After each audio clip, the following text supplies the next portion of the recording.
Begini, saya percaya nama saya itu tidaklah ada kebetulan. Christoffel itu artinya pengikut Kristus. Sampai sekarang ketika orang tanya saya kenapa Kainama jadi Islam, karena Jesus suruh saya, karena Kristus suruh saya jadi Islam. Pengikut Kristus sejati itu adalah orang muslimin wal muslimah. Sekali lagi, pegang baik-baik, dengar baik-baik. Ya, ini Kainama tidak asal.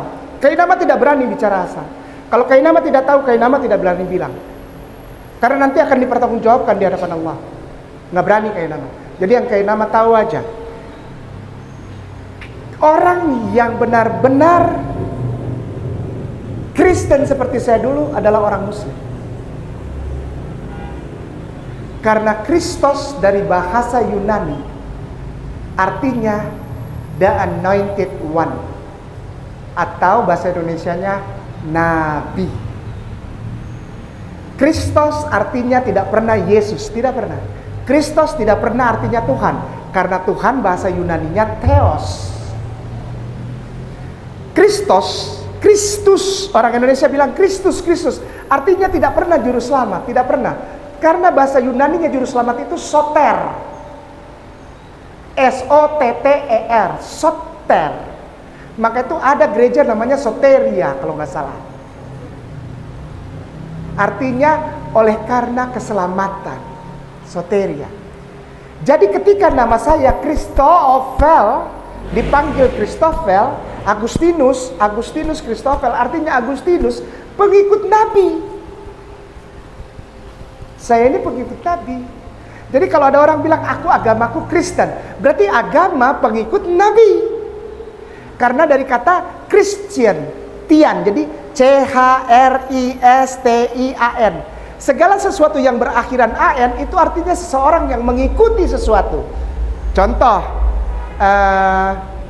apa contohnya yang tian-tian gitu? Simpatisan, partisipan, apalagi yang an-an begitu.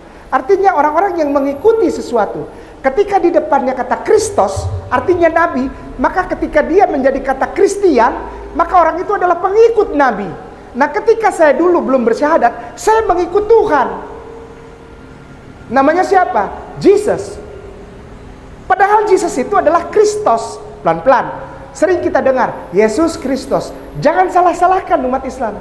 Oh salah, Yesus Kristus salah. Jangan, itu benar. Artinya Yesus Nabi.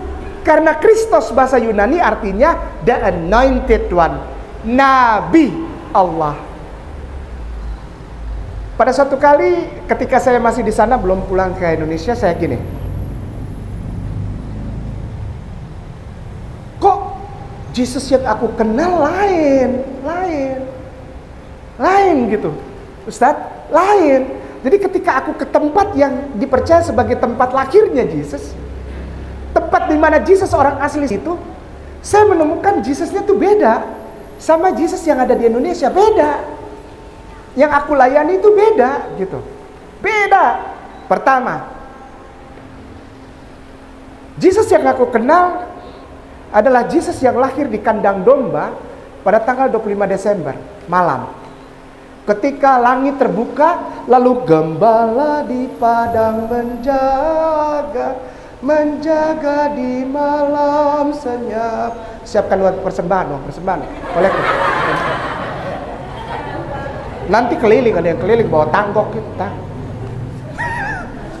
Enggak, ini gambarannya ya. Jadi supaya orang tahu, Ustaz, bahwa saya memang benar-benar mantan di sana. Jadi bukan cuma ngomong aja, harus punya tanggung jawab. Ada lagunya itu kan, ya, di Padang Efrata namanya. Ada gembala-gembala tengah malam. Lalu ada bintang, piu, terang, toh. Lalu langit terbuka. Lalu bala tentara sorga turun dan para malaikat menyanyikan Gloria in excelsis Deo, Gloria in excelsis Deo. Ya. Ternyata cerita itu nggak ada. Baca tulisan asli itu tidak ada. Sekali lagi Tuan Guru, saya baca tulisan aslinya. Ada satu tempat yang namanya bagus sekali sampai sekarang saya masih suka. Itu kira-kira jaraknya 4 sampai 5 kilo dari kota pelabuhan Haifa. Itu ada satu tempat namanya Mitzvah Jonathan. Di situ ada perkamen-perkamen tua, lalu kita belajar, kita baca di situ. Nggak ada ini. Nggak ada. Ini nggak ada, peristiwa ini nggak ada. Tidak ada. Satu, mulai rada ini kan agak-agak, bagaimana nih? Ketong bilang macam orang baru dapat jab satu kali, bang, gitu. Orang kalau tinju tuh jab masuk, gitu. Agak-agak goyang. Mulai goyang, ini tidak ada di cerita. Jadi siapa yang lahir saat itu? Mulai jadi tanda tanya, kan? Ini 25 Desember nih, hari Yareh. Siapa Yareh? Orang-orang kita dulu suka pakai bahasa Belanda, Yareh. Ulang tahun. Yareh. Wih, hebat ya, bahasa Belanda ya. Ini punya siapa? Itu saya tinggalkan. Saya nggak mau baca lagi. Karena itu membuat iman saya goyang. Saya nggak mau baca lagi. Baca yang lain. Lalu diketemukan bahwa di usia 8 hari, Antua Tete Manis ini, orang Ambon bilang Tete Manis ini, hitam. Antua hitam. Ketik di Google, buka Google kosong, ketik Lukas, Lukas, spasi 2, lalu titik 2 itu tanda bagi yang titik 2 kan ada, ya, 21. Iya, diklik saja. Ustadz yang baca ya. Jadi saya tidak mau dibilang bohong. Ini sudah bahasa Indonesia. Ini bukan bahasa Hebrew, bukan bahasa Ibrani ya. Pelan-pelan ya. 1974. Iya.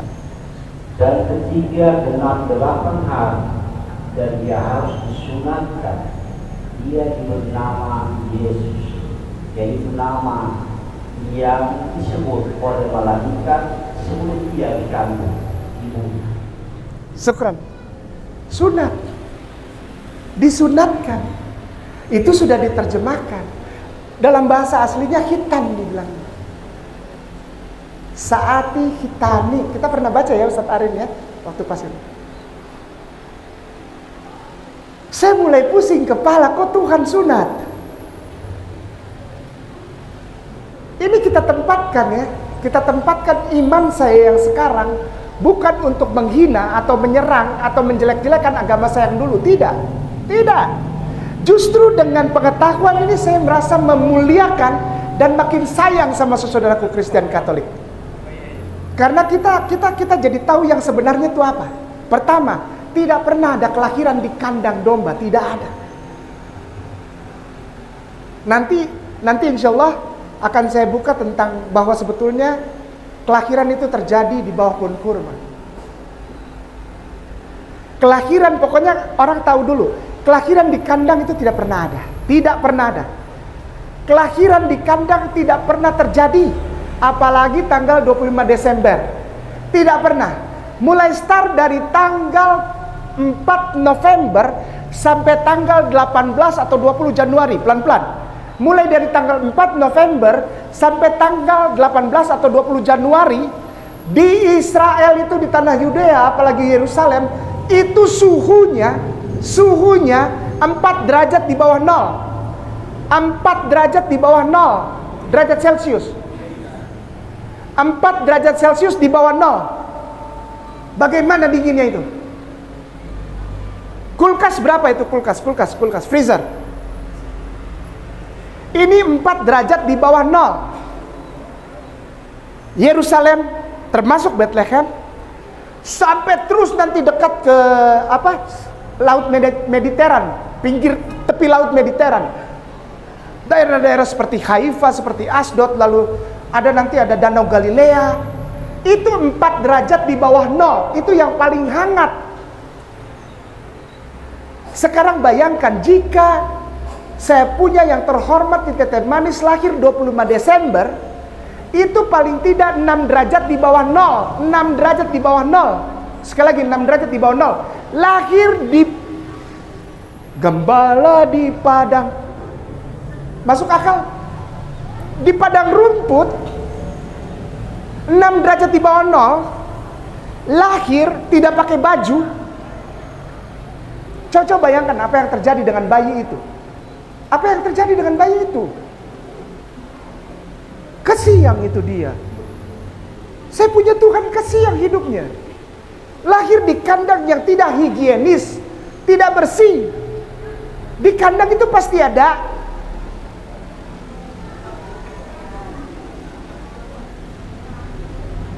ditaruh di atas palungan. Palungan itu tempat domba, onta, lembu makan toh. Liur. Ayolah, ini Tuhan ini, jangan main-main. Ini Tuhan ini. Jangan main-main. Saya bilang begitu. Saya Kainama bilang begitu. Saya tidak terima itu. Ya, yang tadi poin nomor 1, tidak pernah terjadi kelahiran di kandang dan 25 Desember. Lalu kapan dia lahir? Bapak gereja bilang namanya Clement of Alexandria. Nama Bapak gereja itu adalah Clement, C-L-E-M-E-N-T, Clement of Alexandria. Artinya Bapak gereja Clement dari Alexandria bilang apa? Yesus lahir 21 April. Di mana matahari terang dan kurma mata di Yerusalem. Ada satu tempat dekat Tel Aviv. Ada satu tempat dekat Tel Aviv. Saya tidak bilang Yesus dilahirkan di Tel Aviv. Tidak bilang. Tapi sekarang ini ada satu tempat area di Tel Aviv, di Hadiklayim namanya. Itu 6th Street of Tamarim. Jadi ada satu jalan namanya Jalan 6 Tamarim. The 6th Street Tamarim, Hadiklayim. Itu korma semua. Korma Israel lebih besar-besar gagah. Benar. Hitam lebih besar dari ajwa. Lebih besar dari korma ajwa. Cuman orang Islam diajar untuk tidak beli dari Israel ya. Insya Allah kita tidak beli dari Israel. Besar-besar itu korma. Sampai sekarang. Nah saya kan makin bimbang Ustaz. Ini yang benar yang mana? 25 Desember ke 21 April? Bimbang tak? Bicara yang lain lagi. Beliau sunat. Saya tidak waktu itu tidak pernah diajar. Sementara saya punya Tuhan hitam sunat. Saya punya Tuhan. Saya menyembah Dia sebagai Tuhan dulu sebelum saya bersyahadat. Masa saya tidak sunat? Ya,